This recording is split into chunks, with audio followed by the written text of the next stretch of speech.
Well,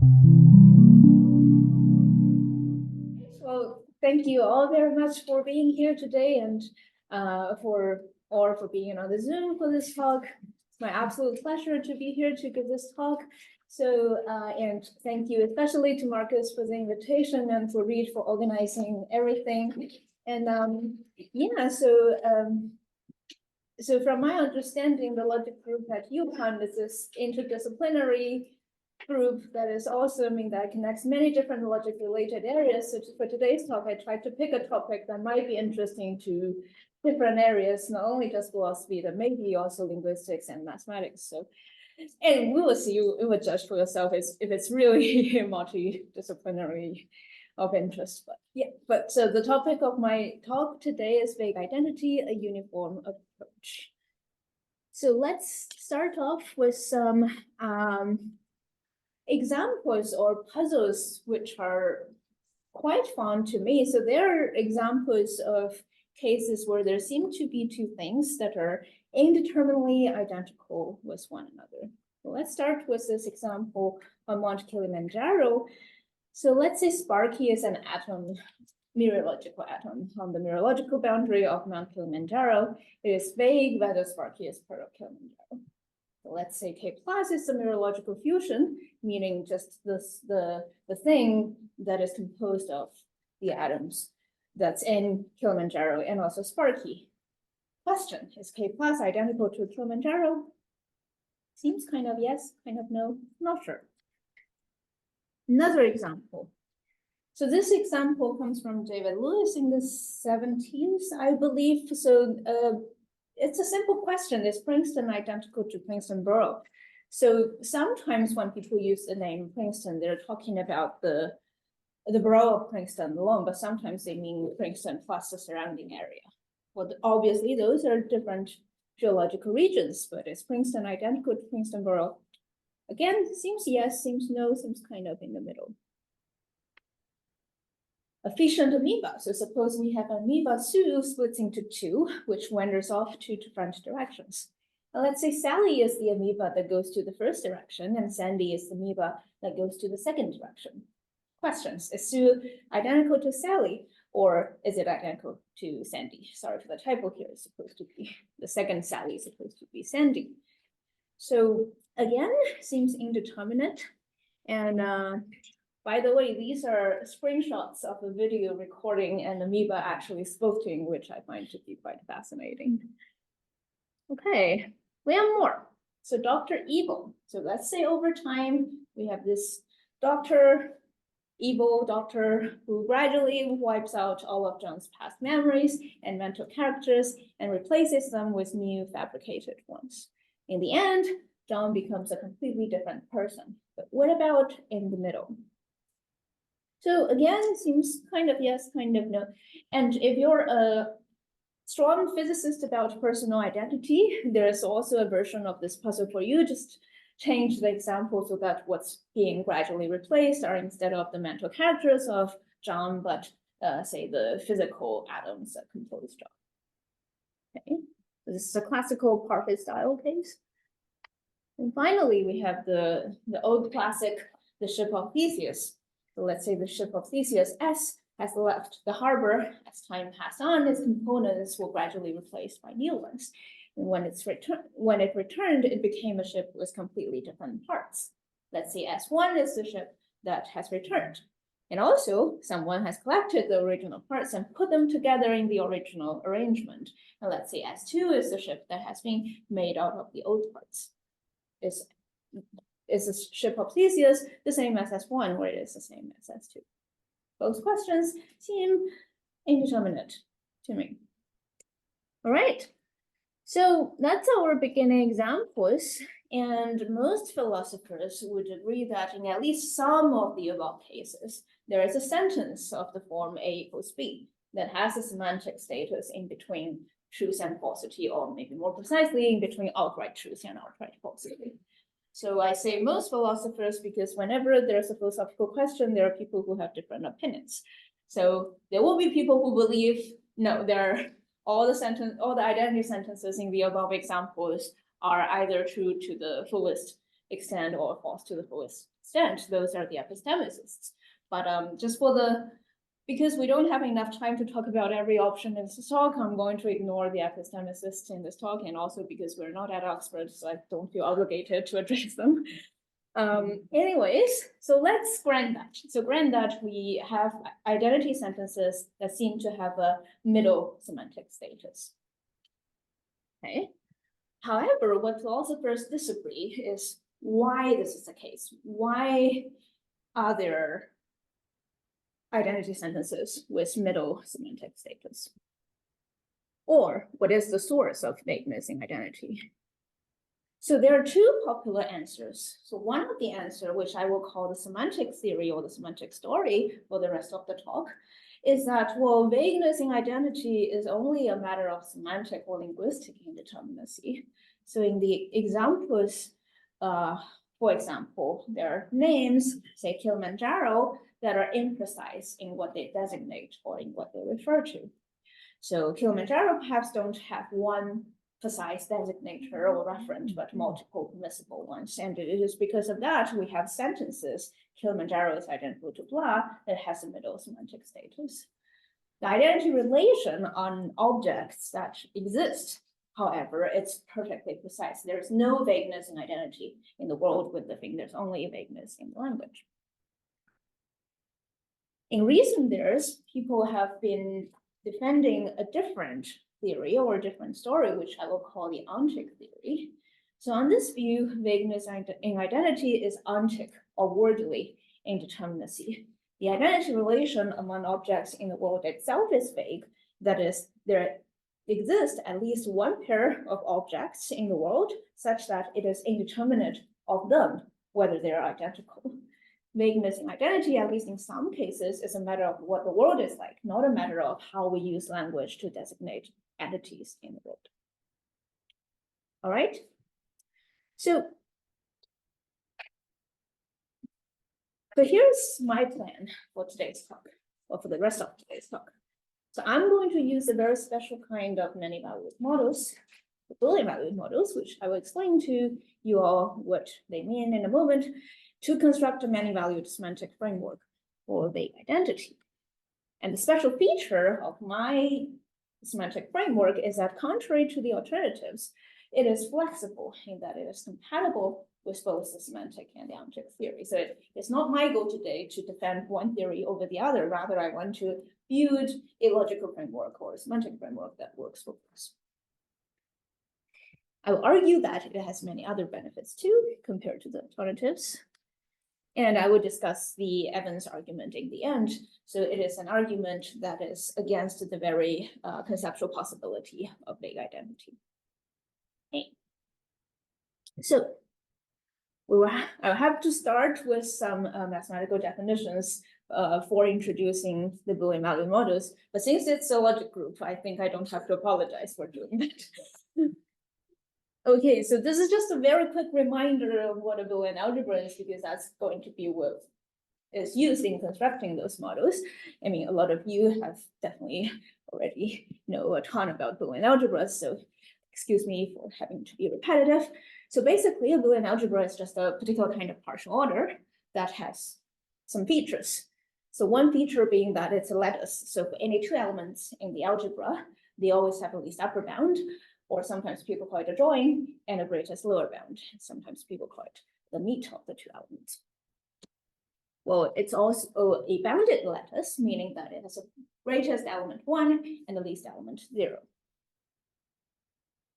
It's also a complemented bounded lattice. So every element P has a complement. So it is an element such that the join of P and its complement is 1, and the meet of P and its complement is 0. So you can prove that in every Boolean algebra, each element can only have one unique complement. So we will also call it the complement of an element P. So I will use this notation dash P to denote the complement of P. And finally, it is a distributive complemented bounded lattice. So that means we have the distribution laws of meet over join and join over meet. Okay.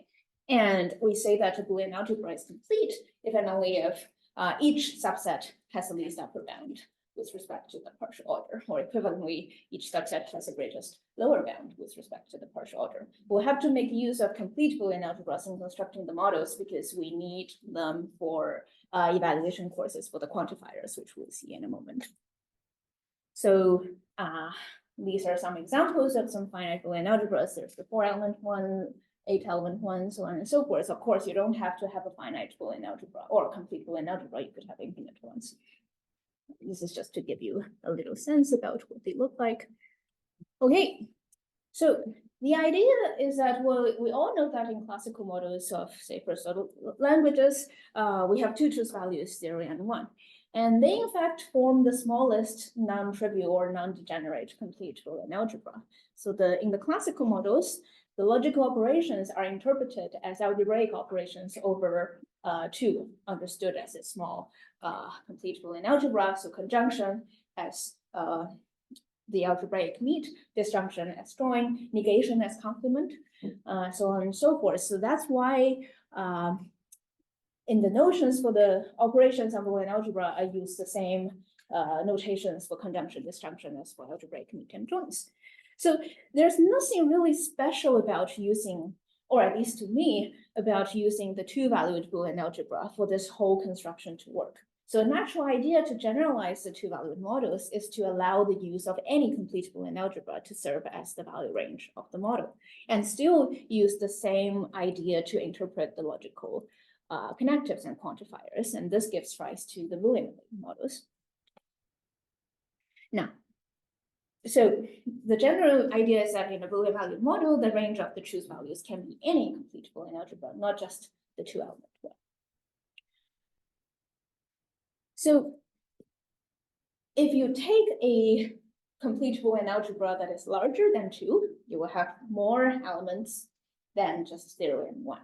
So the general idea for the case of vague identity is that, well, we could use these truth values in between 0 and 1 to model both semantically imprecise designation, so that would be working in favor of the semantic theory, and also for ontically vague relations, that would be working in favor of the ontic theory. So that gives us a formal framework that could be used for those purposes. So how does this work? Well, for imprecise designation, we could have a name or a constant in the language that refers to an object in the domain to a degree in between 0 and 1. So, and it would be possible for a constant to refer to many different objects in the domain to a middle degree. And in that sense, it will have multiple different permissible reference. And I will specify this idea in a moment. And what about vague relation or ontically vague relation? Well, we could have two objects in the domain that stand in the identity relation to the middle degree. So in this sense, the identity relation will be itself vague in that it will assign two objects to a degree in between 0 and 1. And again, I will specify this idea in a minute. So let me now give you the proper definition of a Boolean model that has the capacity for both semantic and precise designation and also ontic vague relations. So let's say we have a first-order language with identity L, and let's say this double-stroked B denotes a complete Boolean algebra. So for simplicity, I'm going to assume that this language doesn't have any function symbols, but my definition can be easily generalized to ones that have function symbols. Okay, so Boolean-valued model M for the language consists of, first of all, a universe N of elements. That's going to be our domain of quantification, and interpretation of any constant C. So I'm going to read out the clause first and then do some explanation, because it's a very non-standard interpretation of constants. So the interpretation of a constant C is going to be a function, which I would denote f sub c, from the domain to the Boolean algebra that satisfies two criteria. The first one being that for any two different elements, x and y in the domain, fc of x meet fc of y is 0. Okay, and the second clause being that the join of the range of this function is 1. So let me do some explanation here. So roughly, the reason why we have this non-standard clause is because I want some room for imprecise designation. So you could think of this function as assigning each element in the domain the degree to which the constant or the name C refers to it. So because of the setup, it is possible for there to be two different objects in the domain that are assigned two middle degrees by the function. So roughly, we just think of FC of X as the degree to which C refers to X. Now, the clauses then would guarantee that the sentence, there exists exactly one C, or there is a unique C, will always have value 1 in every Boolean-valued model. This is, I believe, a necessary condition for the interpretation of constants in any model. And yeah, and of course, the standard constants or our standard way of interpreting constants can be accommodated here, because in those cases, we would just have the function assign 1 to a particular object in the domain and 0 to everything else. So in those cases, what it assigns 1 to will be the unique referent or the precise referent of the constant. And for those of you who are familiar with Boolean algebra theories, the condition is equivalent to saying that the range of the function forms the maximum multi-chain in Boolean algebra in the loose sense. Okay. And we would also need the interpretation of the identity symbol and also the interpretation of the predicate symbols. So the interpretation of identity will be a function, which we'll call omega, from the domain to the Boolean algebra. And similarly, for any n-array relation symbol P. That satisfies, again, some particular conditions. So first of all, we have for any x1, omega of x1 x1 is 1, and omega of x1 x2 has to be the same as omega x2 x1. And also omega of x1 x2 meet omega of x2 x3 has to be less than or equal to omega of x1 x3. And finally, we have HP, which is the interpretation of the predicate symbol P.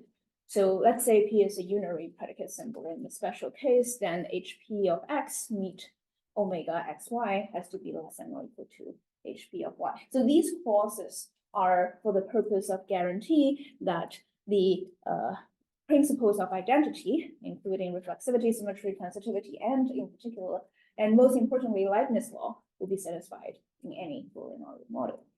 So, and the interesting point here is that we could have non-bivalent interpretation of the identity symbol that satisfies all four conditions. So we could have an interpretation of the identity symbol whose range consists more values than just 0 and 1. Okay, so that's the definition. Now, here's the satisfaction of the evaluation clauses. So if we have a constant C, then its interpretation in the model would just be f of C, its interpretation. And if we have a variable, so we would take it as if it were a constant that uniquely designates what is the value of the variable under a particular variable assignment. So in particular, it's this function that's the characteristic function of the singleton of xi, where xi is whatever the variable assignment x assigns to the variable vi. Okay, and then for suppose we have two terms, so either variable or constant, because we don't have function symbols, then the clause, sorry, the value of the sentence T1 equals T2. So by the way, I should have mentioned this before. I use this double stroke notion to denote the value or for the terms, the interpretation of the terms. So as it is the symbol standardly used in the literature. So this would mean the value of the sentence or the formula T1 equals T2 under the variable assignment X would be this. So roughly it says for every X and Y in the domain, if T1 refers to X and T2 refers to Y, then X equals Y. Okay, we have a similar clause for predicate symbols. So basically, to take the unary case again, because it's simpler. So roughly the evaluation of P of T would be for any X in the domain, if T refers to X, then X is P. Finally, The value of negation is the Boolean complement of the value of the negand. The value of the conjunction is the Boolean meet of the value of the conjuncts. And the value of a universal quantified formula will be the Boolean, the potentially infinite Boolean meet of the values of all the instances. So that's why we need a complete Boolean algebra, because there could be infinitely many elements in the universe. So we need the capacity of taking arbitrary meet of a subset of the Boolean algebra. Okay. So given this formal definition, we can actually prove that Boolean-valued models defined in this way is very classical, or how classical it is. Well, first of all, we can show that all the classical principles of identity hold in every Boolean-valued model. So that includes, I mentioned this before already, that includes reflexivity, transitivity, symmetry, and liveness. More than that, you can actually prove that Boolean-valued models are sound and complete with respect to classical first-order logic in the following sense. So suppose we have a theory T and phi a sentence, and we say that phi is a Boolean consequence of T, denoted by the consequence relation with this subscript B, just in case for any Boolean-valued model M, if M is a model of T, meaning that every sentence in T has value 1 in the model, then M is a model of phi. And we can prove soundness and completeness between Boolean-valued models and first-order logic in that phi is a Boolean consequence of T, and only if phi is a proof-theoretic consequence of T in classical first-order logic. So this result, I think, dated back to the 60s from, to my knowledge, first from Rossula and Skorsky in the mathematics of metamathematics.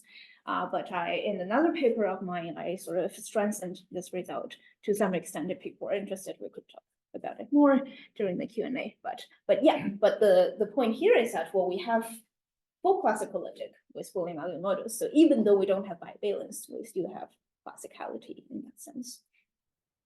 Okay. Well, Boolean-valued models are also very closely connected to supervaluation models. So this is something that I proved in my paper. There could be a duality between the class of supervaluation models and the class of Boolean-valued models, where the truth value range is an atomic complete Boolean algebra. So the supervaluation models are more or less isomorphic or identical to the atomic Boolean-valued models, a special kind of Boolean-valued models. And how do we prove this is roughly, if you give me a supervaluation model, I can convert it into a Boolean-valued model where the truth value range is a power set algebra of the set of all specifications, where the partial order is just the ordinary subset relation on the power set. And conversely, if I have a atomic Boolean-valued model, I just use, because atomic Boolean algebra is always isomorphic to a power set algebra, I just use that as the power set of the specifications.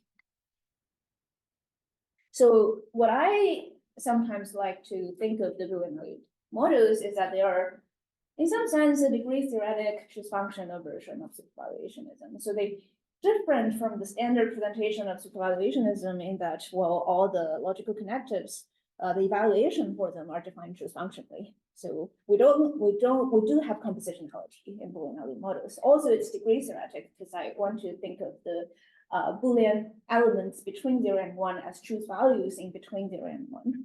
So philosophically, I think they're very different from supervaluation models, but mathematically or model theoretically, they're quite closely connected. Okay. So now having this full machinery in hand, I can finally explain to you why do they provide an attractive semantics for vague identity in particular, which is going to be what I want to argue for in this talk. Okay, so the idea is that, well, take a Boolean algebra that's larger than 2. We will have many values in between 0 and 1, as many as we want. Take a uncountably large one, for example. So if we have a identity statement A equals B, it could have a value in between 0 and 1. And that would mean that it is indeterminate whether A is identical to B. It's a very simple idea. And in particular, there could be 2 reasons why A equals B has a middle value, and that would accommodate both the semantic and the ontic theories.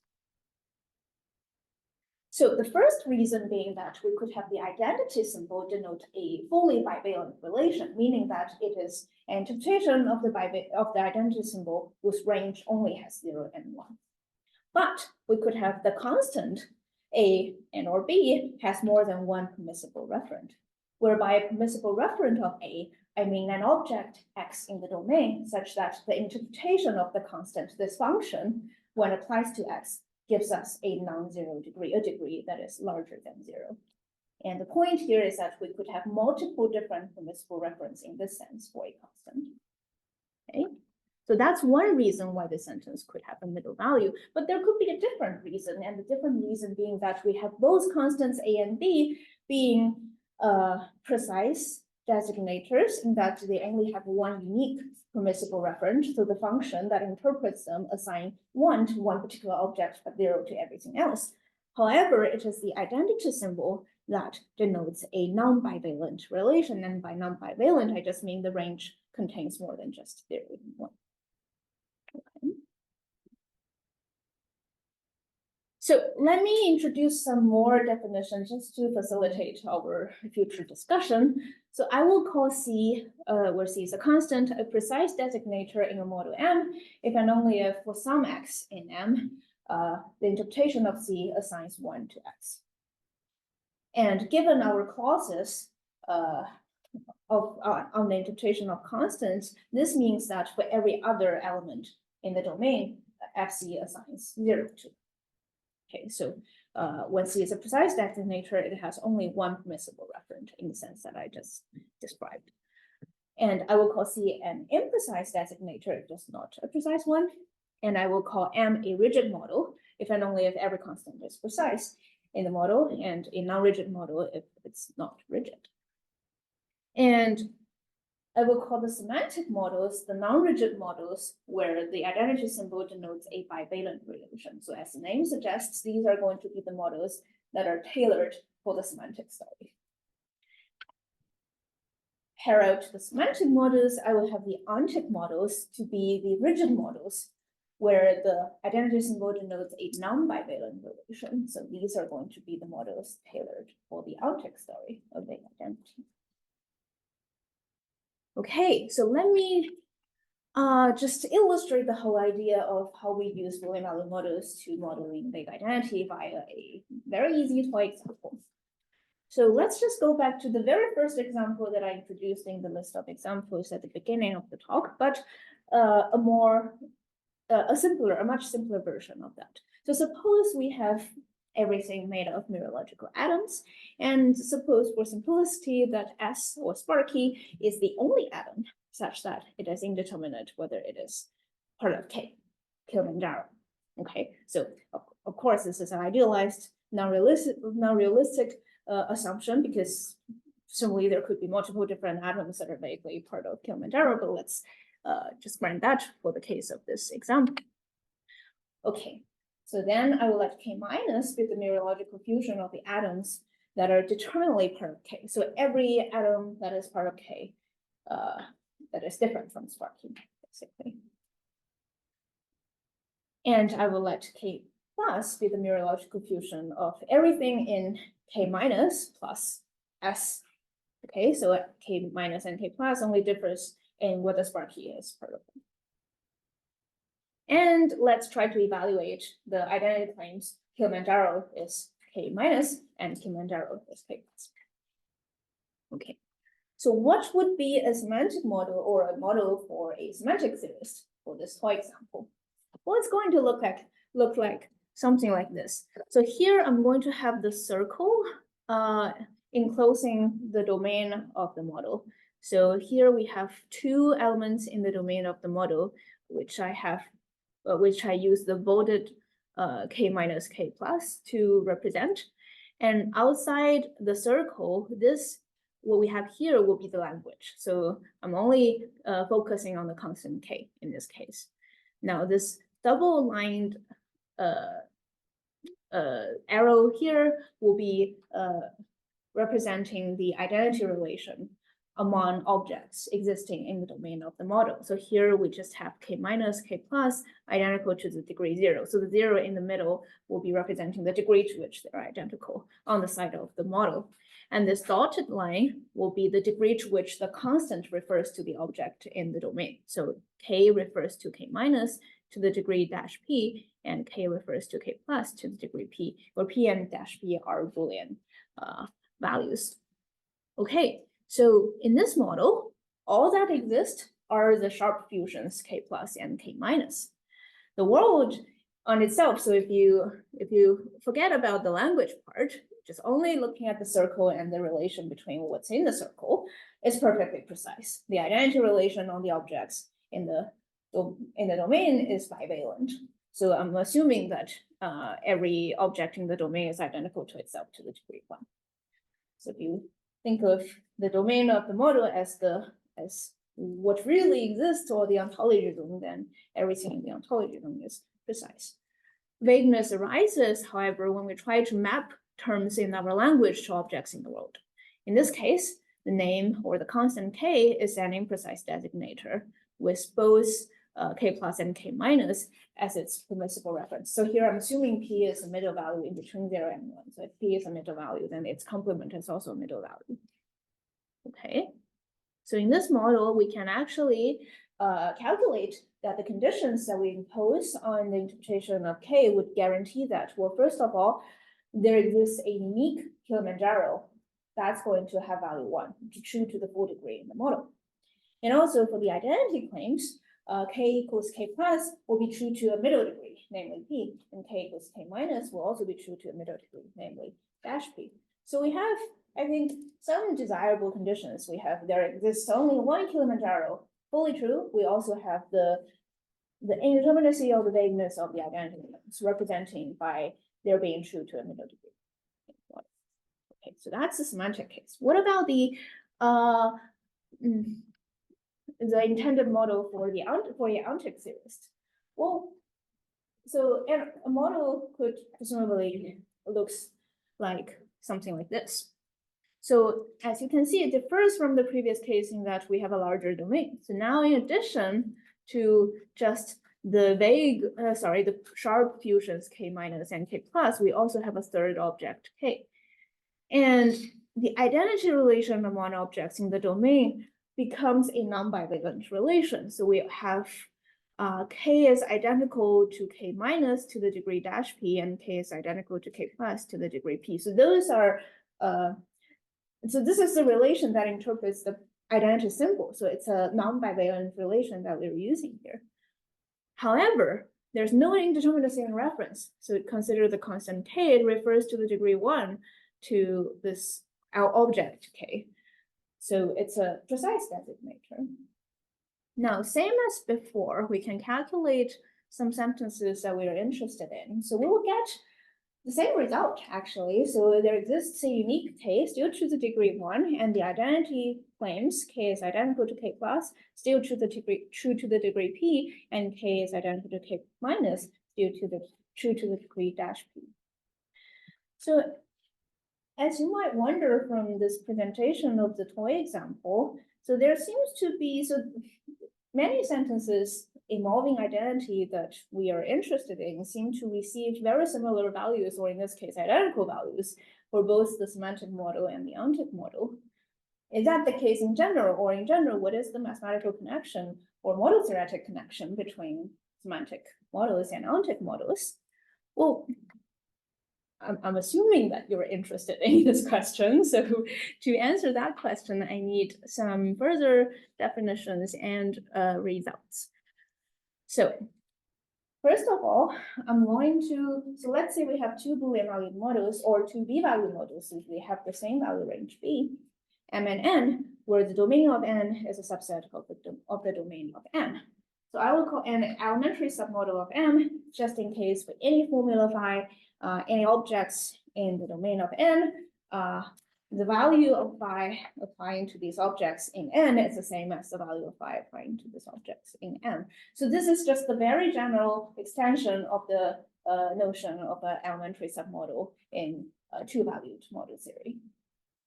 Okay, so it's basically you take the smaller model and the bigger model, they always agree on valueless evaluation or satisfaction. Okay.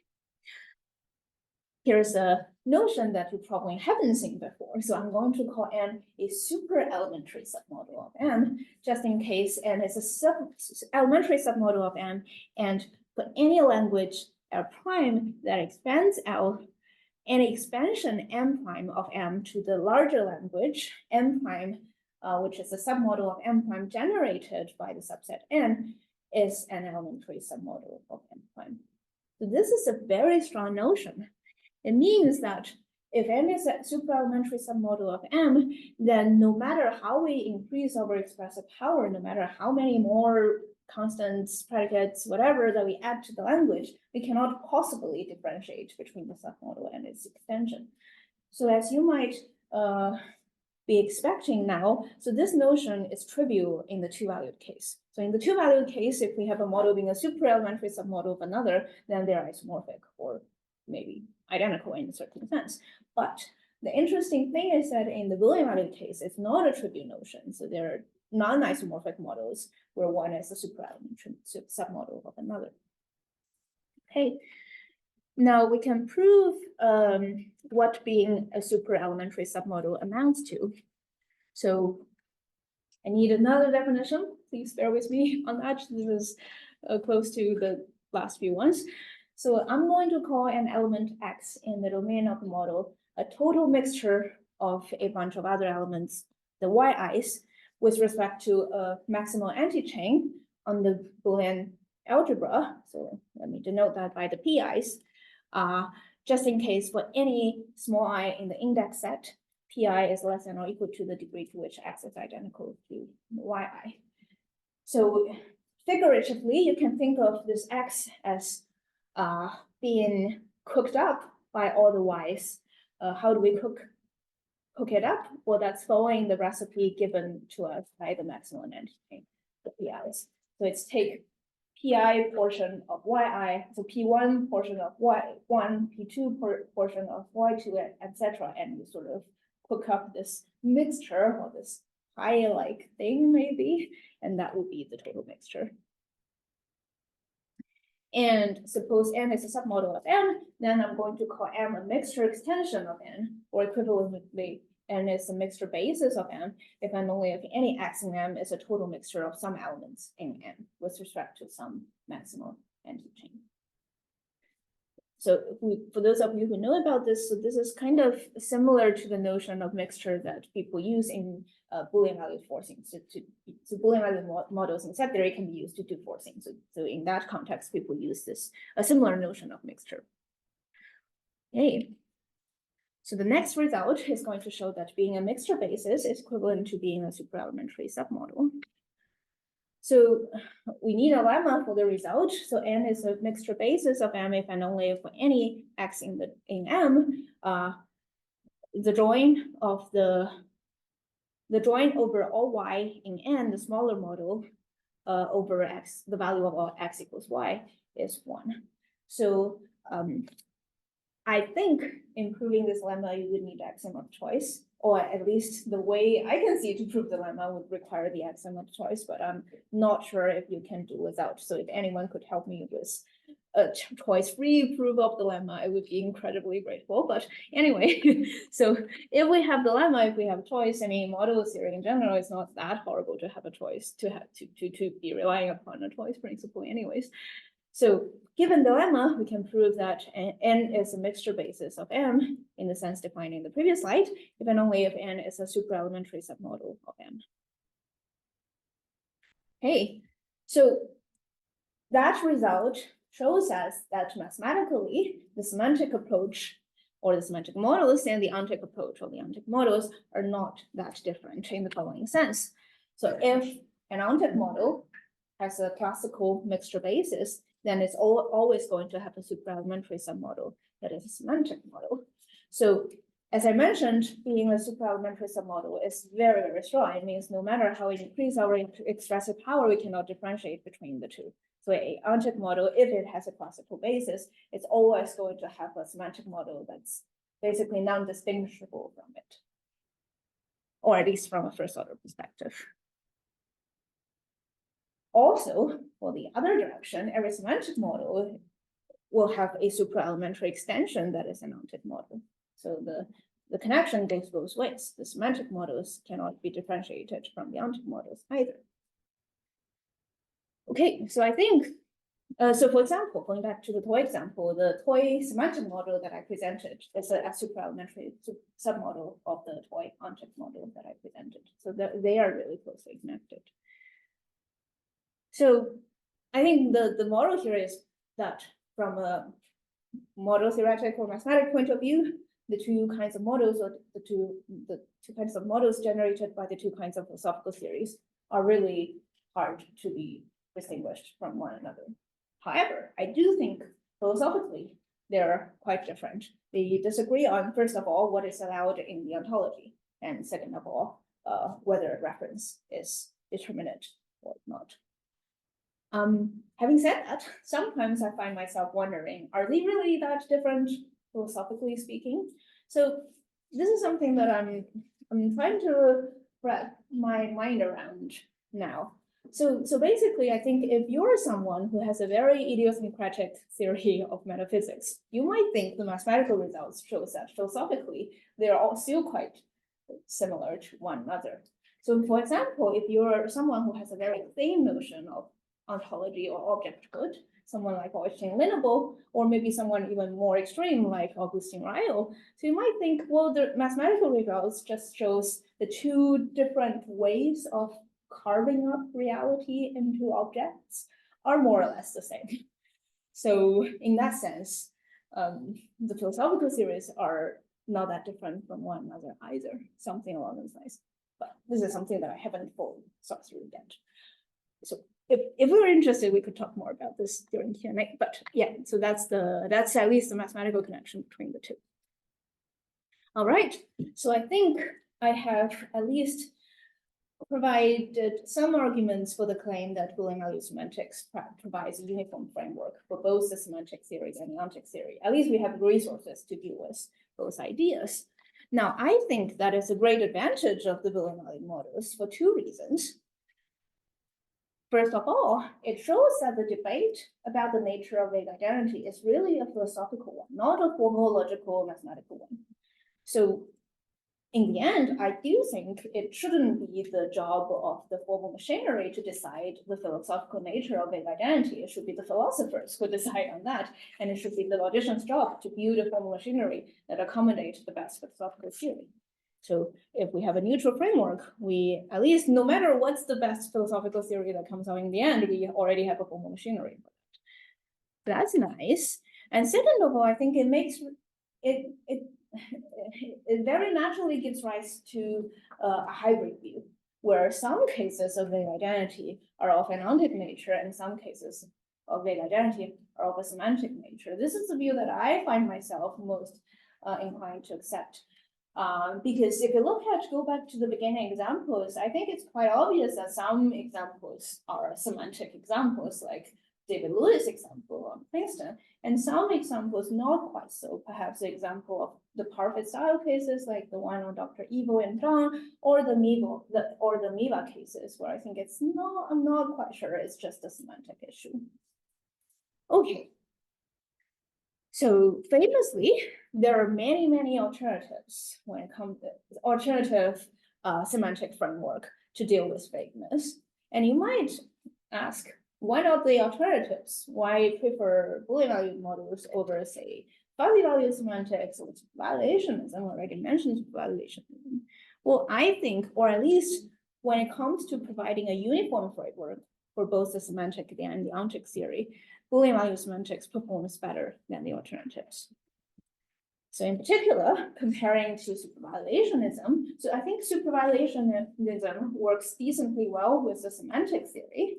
However, I think it's a little bit too awkward for the ontic story. So basically, in order to combine supervaluationism with the ontic story, you need to have some version of an ontic specification. And I just think that's a notion that doesn't make that much sense to me. It gives rise to too many hard philosophical questions. I mean, I have to be a little bit quick here, but if we're interested, we could talk more about this in the Q&A. What I want to focus on for the next few slides of this talk is comparing Boolean-valued semantics to fuzzy-valued semantics. So the general point is that, first of all, fuzzy-valued semantics does not really work for the semantic theory, as I will explain in a moment. And also, just in general, as many-valued semantics for vagueness, it has too many undesirable features when being compared to Boolean-valued semantics. So that's going to be the goal for the next 6 slides or so. Okay, so the mainstream, or the most well-known many-valued semantics for vagueness in general is fuzzy-valued semantics or fuzzy-valued models. So in the canonical case, we have the truth values being the real numbers in between 0 and 1. So the real interval 0, 1 is used as the truth value range, with the truth values ordered standardly as the real numbers are ordered. Well, so I want to argue that we should prefer Boolean values to fuzzy values when it comes to modeling vague identity. And so the first thought that you might be having now is that, well, I have this idea of using middle truth values for both imprecise designation and vague relation. So because, well, obviously in fuzzy value semantics, we also have middle values in between 0 and 1. Couldn't we just duplicate the same idea in fuzzy value semantics? And thus providing a uniform framework for both the semantic and ontic theory. Well, unfortunately, that idea doesn't really work in the fuzzy case for the following reason. So suppose you take a constant C, and suppose you have the C being an imprecise designator in roughly the same sense that I described before. So in the fuzzy case, it would be its interpretation as a function that assigns the values between 0 and 1 to different objects in the domain. However, if that's the case, we can never have there is uniquely one C, or there exists exactly one C true to the degree 1 in the model. It's because the truth values are linearly ordered. So there will be a largest value that if C refers to anything, it refers to this object. And so there exists uniquely one C will be true to at most that value, and which is going to be lower than 1, given the assumption that it is an imprecise designator. So that's one issue. What's even worse is that C is always going to have a permissible referent such that the degree to which C refers to it is greater than or equal to the degrees to which C refers to its other permissible reference. And I think that's very bad, because that means if C refers to anything, it refers to X, which is counterintuitive when we consider C as an imprecise designators. We should have multiple different permissible reference. We shouldn't accept if C refers to anything, it refers to one particular unique thing. So that cannot be fully true. So that's the problem.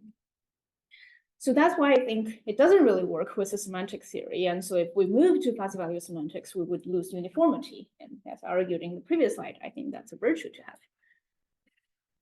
Also, fuzzy valued models have many other problems when it comes to modeling vague identity.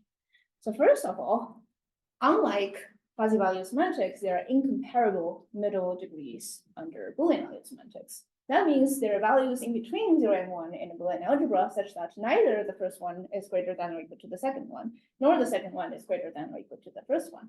And I think that's great in the case of modeling vague identity, because sometimes there are incomparable cases of borderline identity. For example, take the case of John and take the case of the amoeba and compare the degree to which John is still his old self at time t. So take time t as some time in the middle of Dr. Eagle's operation and say t0 is the beginning time. And I just think the degree to which John at time t is still his old self cannot be compared to, for example, the degree to which Sue is identical to Sally. So Sue is the initial amoeba and Sally is one of the later two amoebas. I think there's just simply no dimension by which we could compare how identical they are to one another. Now, in a fuzzy valued semantics model, you have to compare them because you have a linear order of truth values. Whatever you assign to them, one of them is going to be larger than or equal to the other. As a consequence, either the conditional, if John is still his old self at time t, then Sue is identical to Sally, or the conditional, if Sue is identical to Sally, then John is still his old self at time t, is solely true to the degree 1 under fuzzy valued semantics. And I think that's counterintuitive, because it seems to me that we should accept neither conditional. However, in the Boolean-valued model, you could assign both identity claims middle values and make neither the conditional fully true. So I think that's because we could have incomparable middle degrees. And that's, I think, the second advantage that Boolean-valued semantics have over the fuzzy-valued one. Third advantage, of course, being, well, we have classical logic, and it's always nice to have classical logic when we can, or at least that's what I think. So, I mean, particularly in this case, we would have all the classical contradictions always true to the degree 0 in every Boolean-valued model. And that includes, for example, John is both identical to himself at t and not identical to himself at time t. So that would be true to the degree 0 under Boolean-valued semantics, whereas under fuzzy-valued semantics, it could be as true as the degree 0.5, which seems to me to be kind of nonsensical. Okay. And finally, when I say that we have classical logic, for the case of identity in particular, we have all the classical principles of identity. And that is great, or that at least gives a great advantage to Boolean-valued semantics when compared to the fuzzy-valued one, because it is extremely difficult, if not impossible, to have the classical principles of identity satisfied with fuzzy truth values. And I will illustrate this point right now. So we already see that, well, not really see, but I already claim to you that all the classical principles of identity hold in every Boolean-valued model. Well, I could present the proof to you, but if you trust me on this, we have this. However, on the contrary, this is something impossible in fuzzy-valued models. I'm going to showcase that using some examples, namely the fission cases. What are the fission cases? These are cases of the following form. So we have three things, or more precisely, three names, A, B, and C, such that the sentence B is identical to C is true to the degree 0. A is identical to B is true to the middle degree P, and A is identical to C is also true to a middle degree Q. And P and Q doesn't have to be identical or anything, they're just middle degrees. So basically, while B and C are determinately different, they're both indeterminately identical to A. So that's, so we have this triangular diagram. That's what a fission case would look like. We've already seen multiple fission cases from our beginning examples. So the amoeba case, that's a fission case. Kilimanjaro case with K plus and K minus, that's a fission case. And also the ship of Theseus, that's also a fission case. So Williamson has this argument that fission cases makes trouble for every many-valued approach to vague identity, because the following inference is invalidated, as he claims, for any many-valued approach. So the inference is just a one-line inference assumption, B is different from C. Therefore, it is not the case that A is identical to both B and C. Seems like a very good inference, however, Williamson thinks because it's invalid under many-valued approach, many-valued approaches are bad. So that's the argument. Well, we can see that this argument does work on fuzzy-valued semantics. It's because if we have B equals C to the degree 0, and therefore B is different from C to the degree 1, and we also have both A equals B and A equals C to a middle degree, and the conjunction will also be a middle degree. So the negation of the conjunction will also be a middle degree. So we go from 1 to something less than 1. So that's an invalid inference.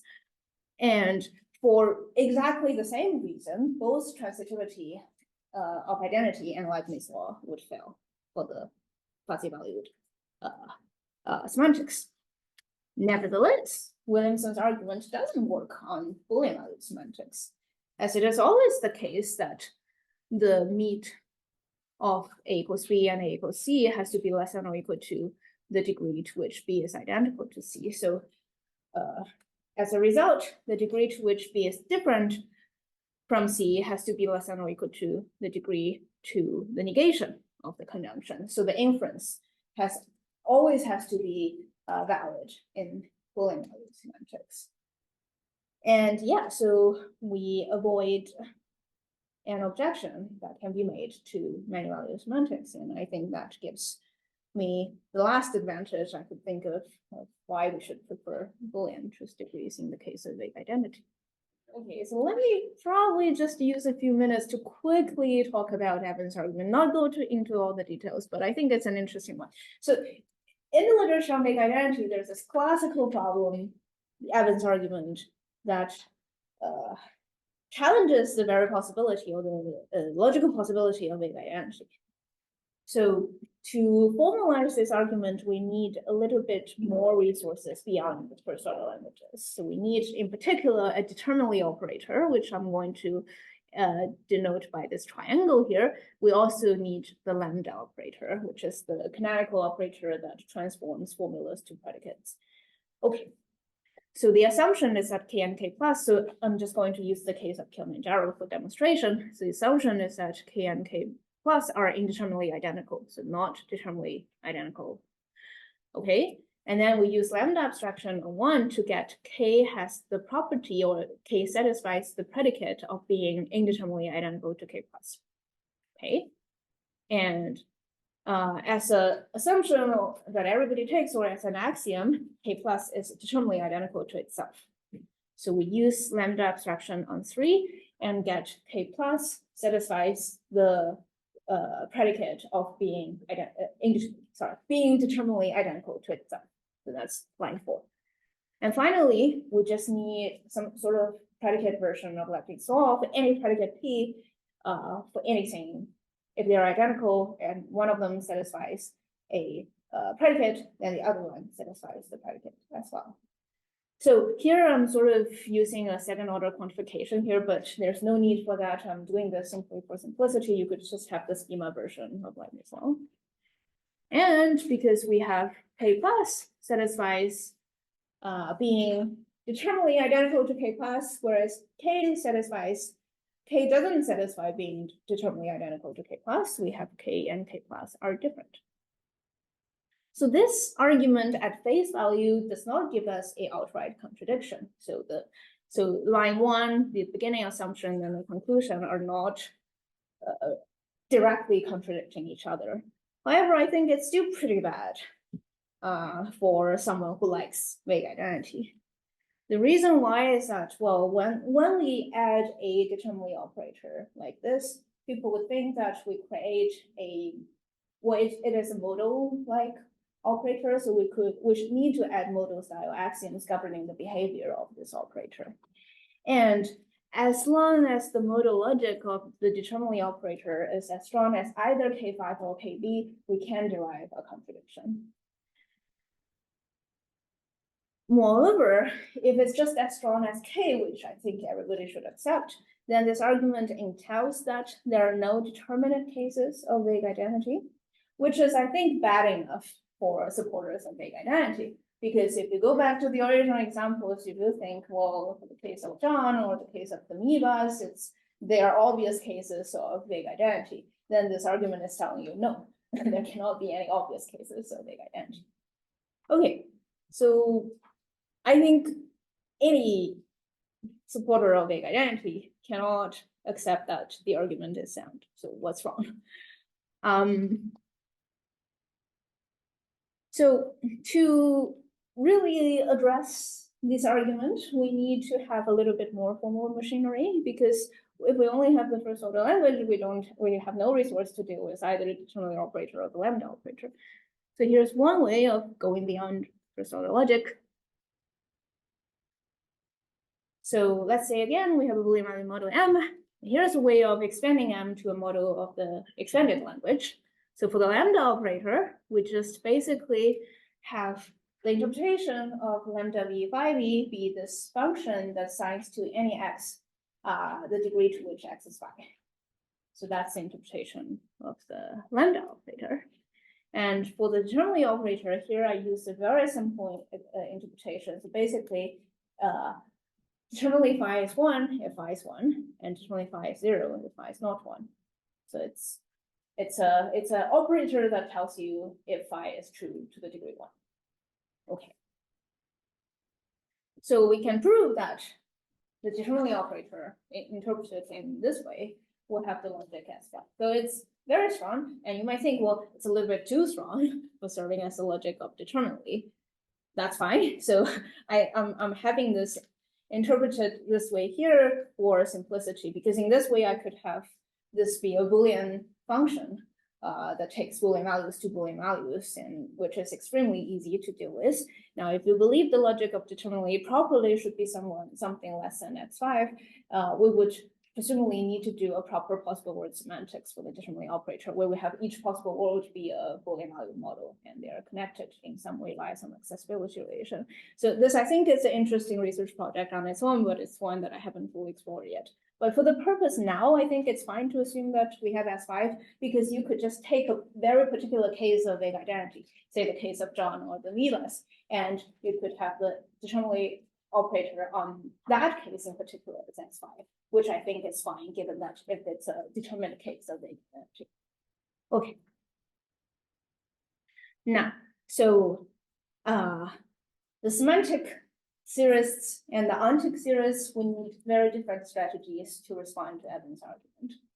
And let me just very quickly go through the responses. So recall that the semantic model is a non-rigid model with a binary bivalent interpretation of identity.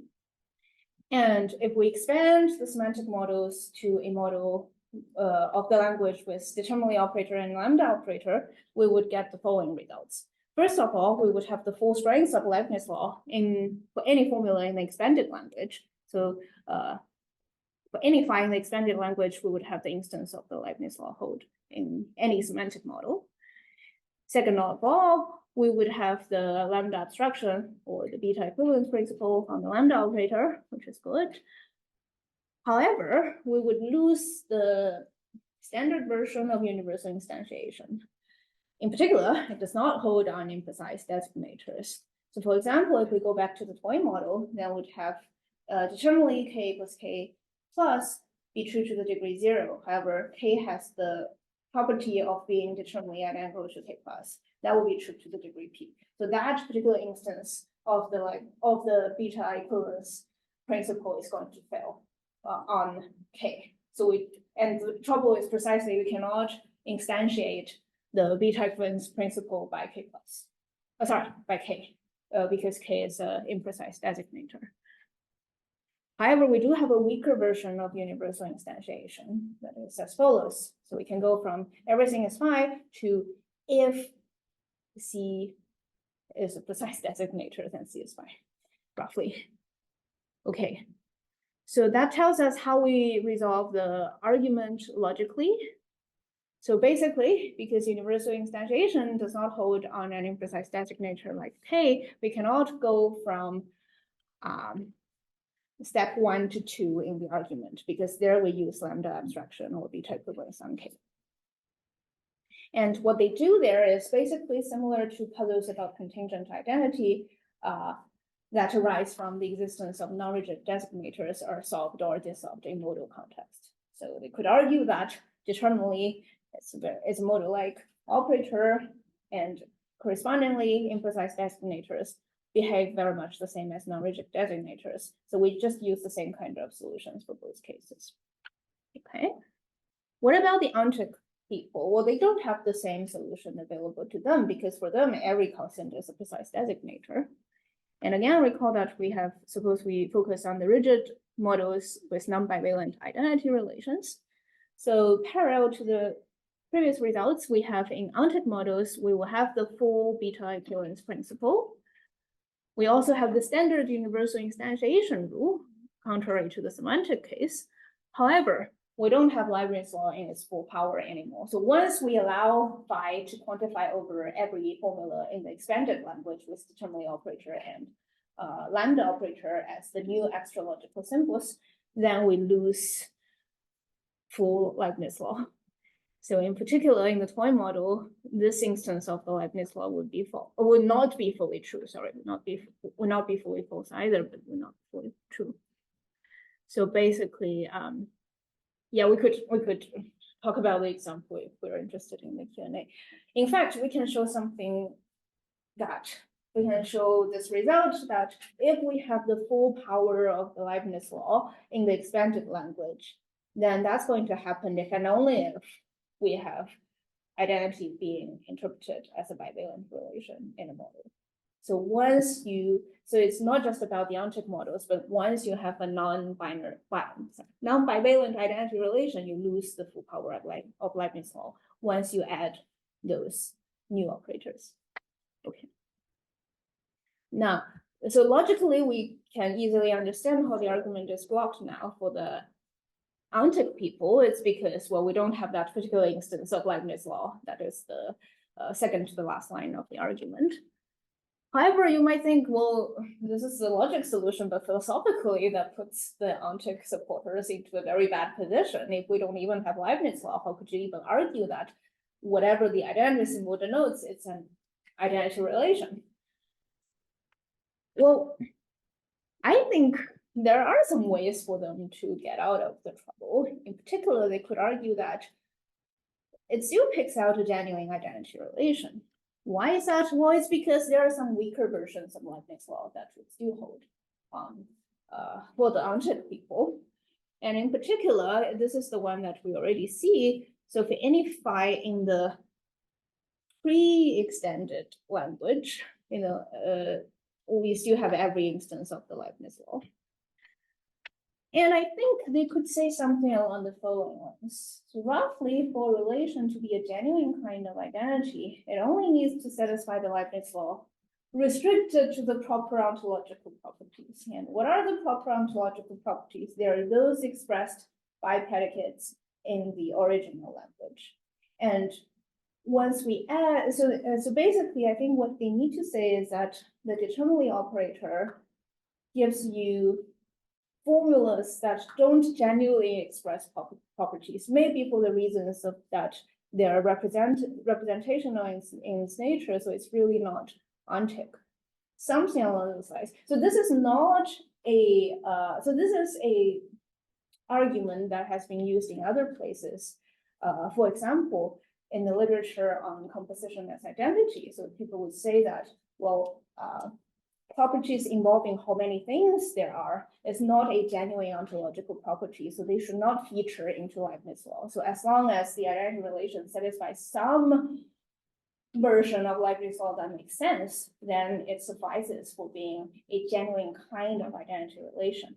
Of course, there's going to be a strict identity relation that differs from this one, but still it's philosophically enough, and it's probably the relation that features in puzzling cases like vague identity, in puzzling cases like the ones involving personal identity, etc. So I haven't figured out all the details of the whole story yet, but I think they're not doomed, or hopefully they're not. But I mean, but my goal in the paper is mostly to explore the different kind of possibilities of different views combining with Boolean-valued semantics, not for arguing for a particular view. So anyways, I'm just going to end my talk here. Thank you very much for listening. That's all what I have for today.